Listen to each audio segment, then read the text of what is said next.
Welcome back to another segment of Canada Today. This is your host, Saamiyah Syed. Now, entrepreneurship is a tough business. You're starting your business oftentimes on your own, and sometimes believing in yourself and overcoming the fear of failure can be quite difficult. Our guest for today has taught over 100 people on how to launch a successful business. So, in the first half of the segment, we're going to hear about how she got started on her very own entrepreneurship journey. Then, after a short break, we'll go into the specific strategies to build a brand and leverage available resources. So, without further ado, I'd like to welcome business coach Hafsa Taher to the show. Welcome, Hafsa, and thank you so much for joining us today. Thank you so much for having me. Sister Hafsa, before we go into some of the work and training that you provide, I'd love to hear about, yourself and your own story. I understand that you switched paths a bit before you landed on entrepreneurship. Can you share what that journey looked like? Sure. My background is in IT, and a lot of women would be able to relate to that. I was a business analyst in IT and had a corporate job. Things were good. My family was happy as an immigrant. Having a corporate job means a lot. But at the same time, I was going through some personal life changes, and I somehow got into crafting. My niece was 3 years old, so I had a lot of Sharpies and markers at home, I guess. So we just started making stuff, and that's how I started making greeting cards. And then my friend was like, you should sell them on Etsy. I'm like, no idea what it is, but I'll figure it out. So that's how the first business started off, selling greeting cards for $3 while I was still in my IT job. Then how did you go from focusing on your business, and I think you ended up quitting your job as well? How did that all happen? That's right. So my business was called Hafsa Creates. I couldn't come up with a better name. I was like, Hafsa's creating. So Hafsa Creates is a great name to go with.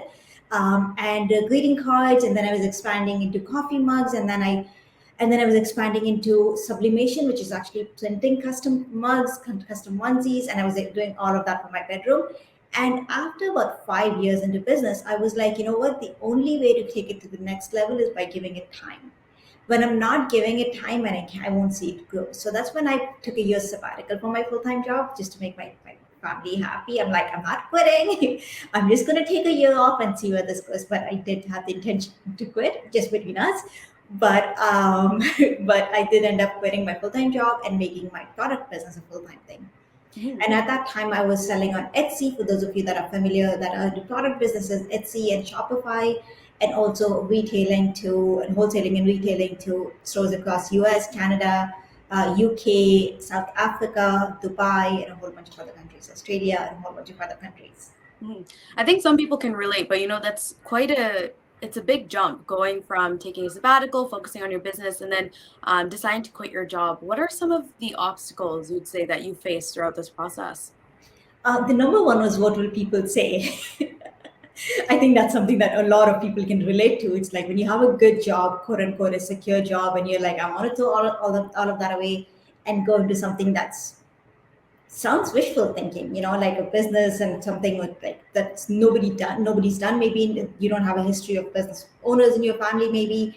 And that's when people, especially people around you, would be like, you're just being stupid. Like you shouldn't be doing this. Like wise people would stay with their full-time job. Alhamdulillah, I had the privilege to be able to quit my full-time job and not like be on the streets, because I had support of my family. And I say it's a privilege because going into business is a privilege. It takes investment, it takes time, it takes sacrificing a few things here and there, especially in the beginning, right? So it's a privilege to be able to go into business full time. So some of the obstacles to answer your question was getting over what will people say. I had a lot of therapy, coaching sort of sessions with my friends, with a professional, and every time they'd ask me, "What do you want?" I'm like, "Does that matter? Shouldn't I do what other people want me to do?" And that was the biggest one for me, to be really, really sure about what I wanted. To be able to say, you know what, like, yes, this will have consequences, but that's okay. This is what I'm going to choose because this is what feels right now. This is what I want to do right now. So I think being able to like fully own your decisions and own your regardless of what other people say was a big one. And then obviously the amount of work, the learning curve, because I mean, we didn't learn business in school, right? Who went to school like in elementary school or middle school? They didn't teach us about like profit margins, about wholesale, about manufacturing, about all these things. So you got to learn every single thing. And the learning curve back in the day, this is back in 2000. 2013, actually 10 years ago. It's when I first started greeting cards. So we didn't have the resources we have today. I mean, the world's just changed, especially after COVID 2020. They completely changed for business owners. So Mhm. back then, when I was like scrambling to find resources, scrambling to find answers, alhamdulillah, we made it. I made it this far. Mhm. Now, something that you mentioned, and I've heard a lot of people say as well, is that it's useful to engage in group therapy or even get mentors and coaches to get you started on that process. Where can people look for these resources? 100%. I think there's still a bit of taboo with the word therapist, because therapist seems like people who actually are going through something mental health issues go to a therapist. But a therapist can really help you break your thoughts down. There are different kinds of therapists. The therapists that help you with your body, like feeling in your body and like relaxing your body. The therapists that help you with your thoughts. So my therapist, when I was struggling with a lot of decision making, is a CBT specialist, cognitive behavior therapy. So she would be like, okay, what's the thought here? That okay, if I don't listen to what other people think, then I'm a failure, or that other people know more than me. And she's like, is that true? So to answer your question, where can people find therapists?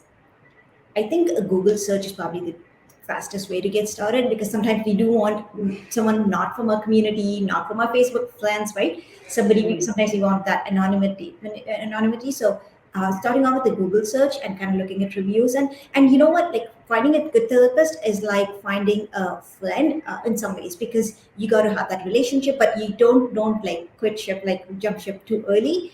Give it some time, have like a trial session with them, have like a couple sessions with them before you decide if this therapist is right for you. But it can take some time, so don't feel disappointed. But at the same time, jump right in and get started with a few sessions with a good therapist. Mhm. That's actually very interesting. This is the first time that I've heard that, maybe talking to a therapist, friends. We always hear friends and family, but talking to a therapist, even if it's something like starting your business where there is a lot of emotions involved, and Yes. it's a big leap of faith to get started into that process. So, this might be a redundant question, but I'm wondering, at any point, did you ever regret leaving behind your job and going into your business?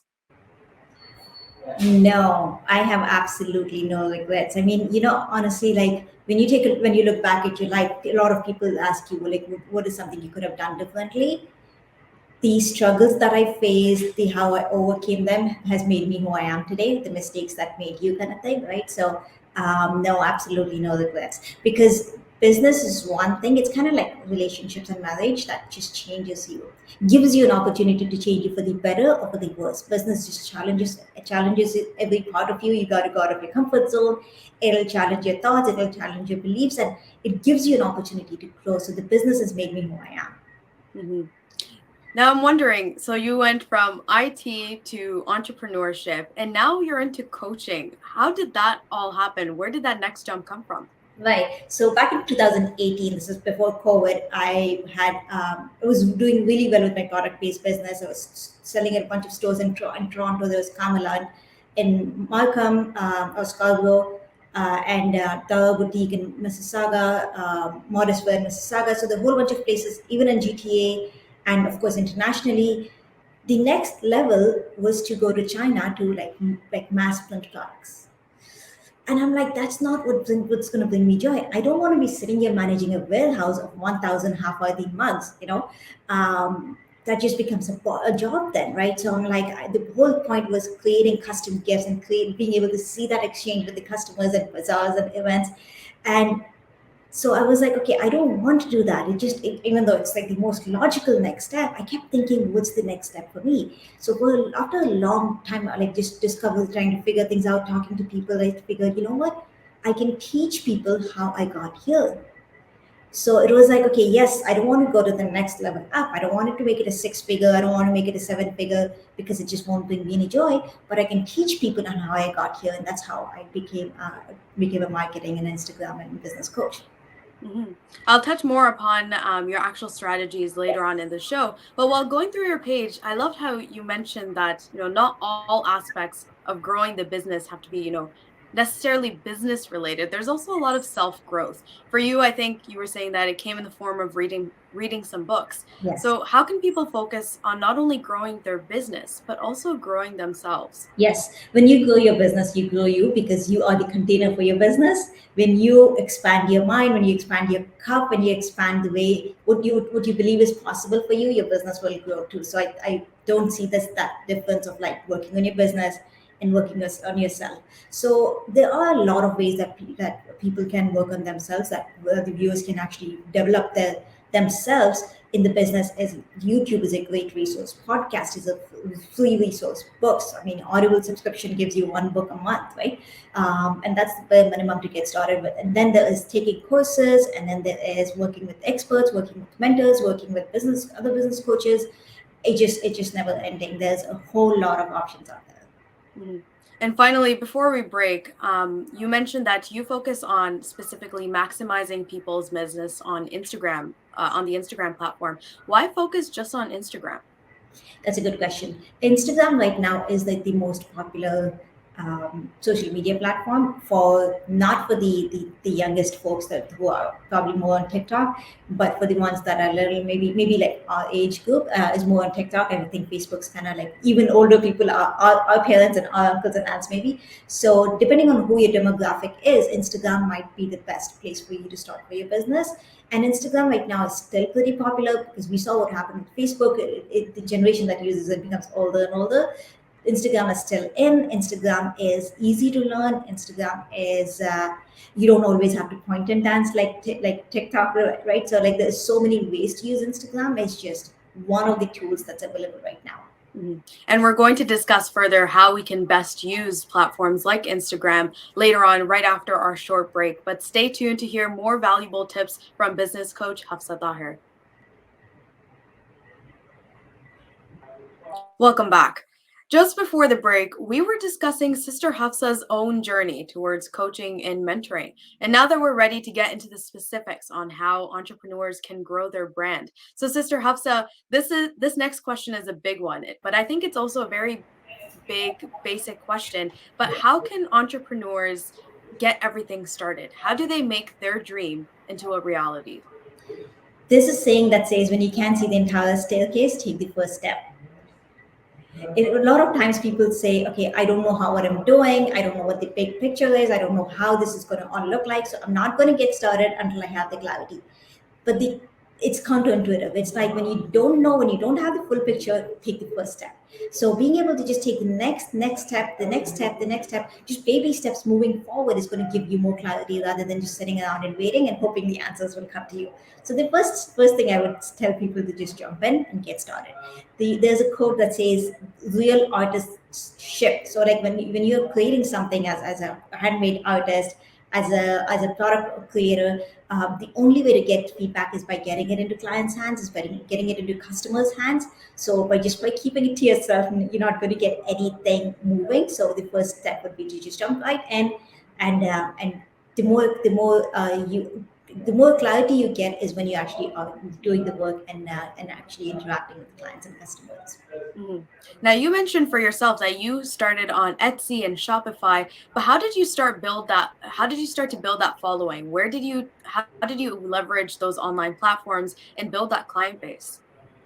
Took a long time. I will say that this is not overnight success. Like I said, I've been in business since 2013, and about the same time when I joined Instagram. So it's been about 10 years. So growing an audience does take time, and numbers is not the be all end all. Like, you want quality over quantity. In order to grow your audience, you got to first have clarity on who your audience is. Like, if you go to the airport, the first question they'll ask you is, where are you flying to? And if you don't know the answer to that, they'll be like, okay, go home, decide, and come back, right? So a lot of people get on Instagram saying, I want more followers, but they don't know what kind of followers do they want. What do these people, what problems do these people have? What problem are we trying to solve? So number one is getting clarity on who you want to attract, and then number two is creating content that attracts those people. Mhm.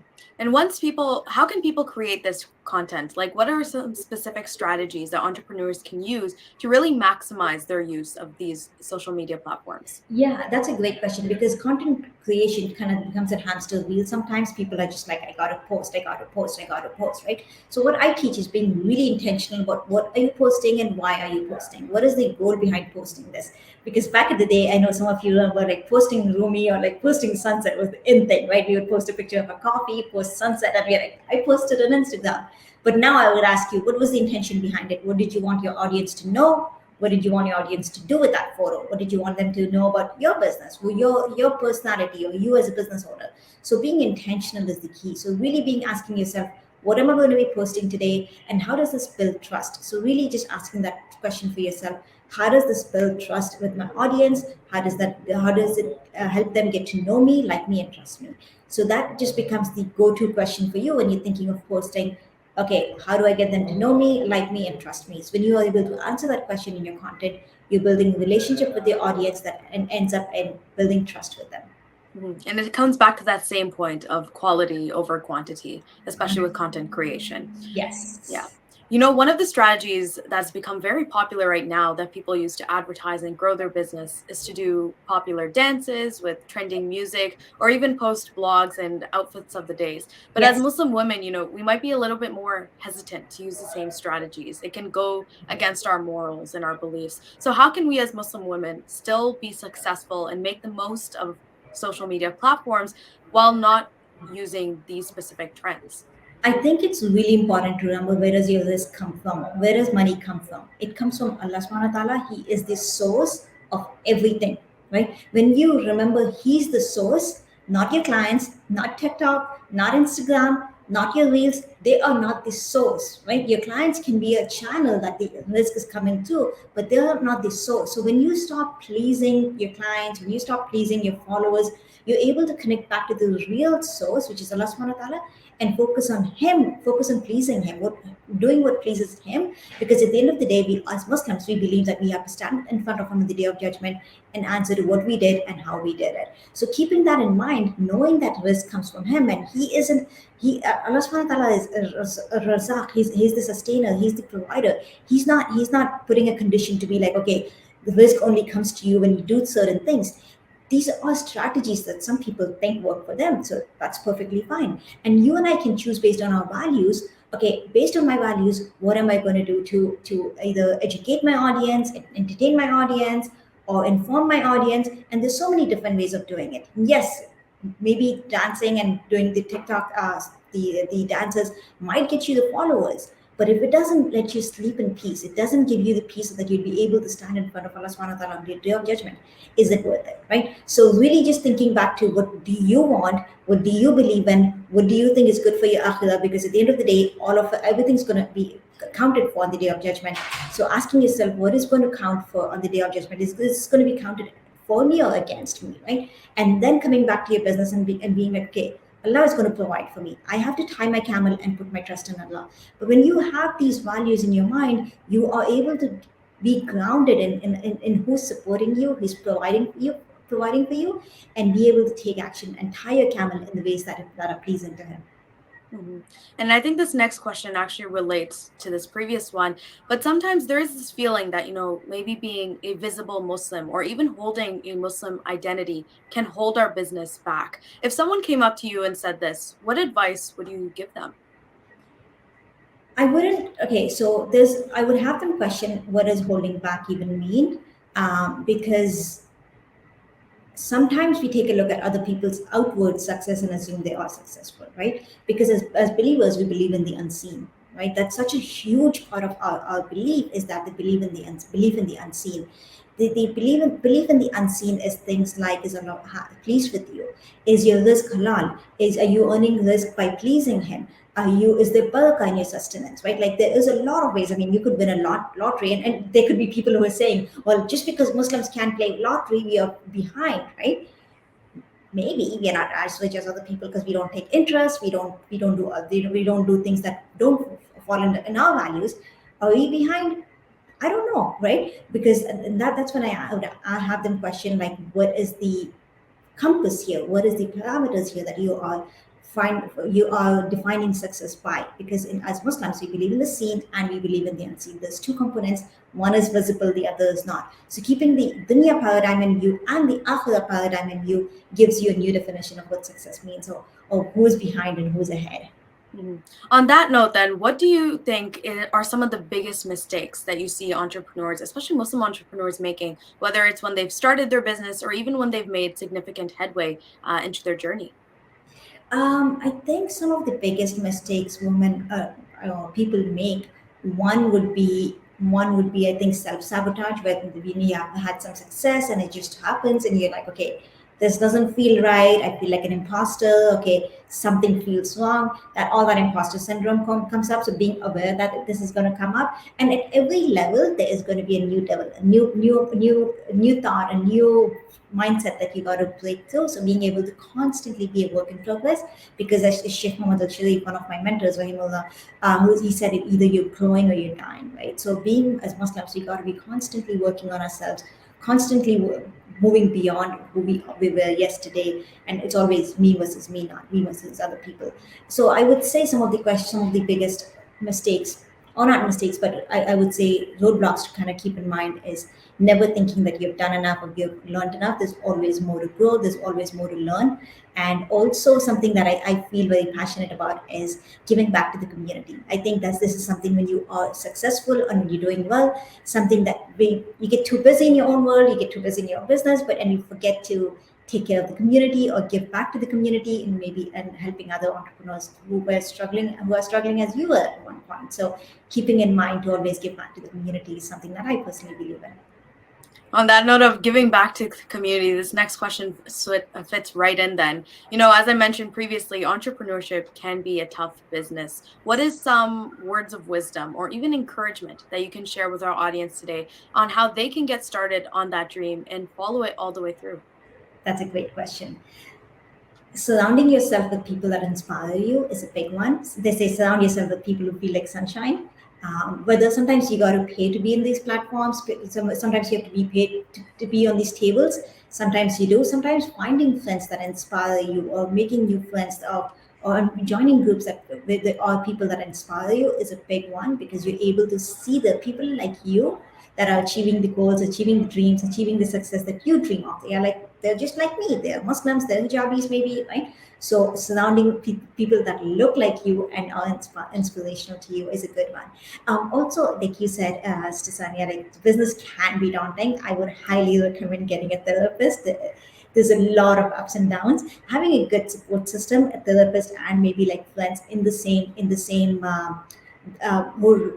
boat as you are, like in the same struggles as you are, able to understand you, is also very important. Having a support circle, finding people that inspire you, staying close to them, having a support circle, finding a therapist. And the last one that really changed my business and my life the last couple of years is understanding the names of Allah subhanahu wa ta'ala. Like I said, knowing these superpowers, these names of Allah subhanahu wa ta'ala, these attributes that are supporting you. Allah is al-Razak. What does that mean? Allah is appreciative, right? He appreciates when you work hard. What does that mean? So being able to connect with his names kind of changes the way you look at life, and being able to have these spiritual reminders in your life always remind you to see the unseen, which you can see, but being cognizant and aware that there's the dunya paradigm and then there's the akhirah paradigm that I got to be mindful of. Mhm. Well, thank you so much, Sister Hafsa, for coming on the show and joining us today. I think I got to pick your brain a lot today and hear what you thought about business coaching and produce what I thought was a very insightful discussion on how people can turn their dreams into reality. It was a pleasure having you on the show today. Thank you for having me. Assalamu alaikum. Walaikum salam. This was Canada Today on Muslim Network TV. You can catch us every week speaking on a topic that Canadian Muslims are interested in. Stay safe, and until next time.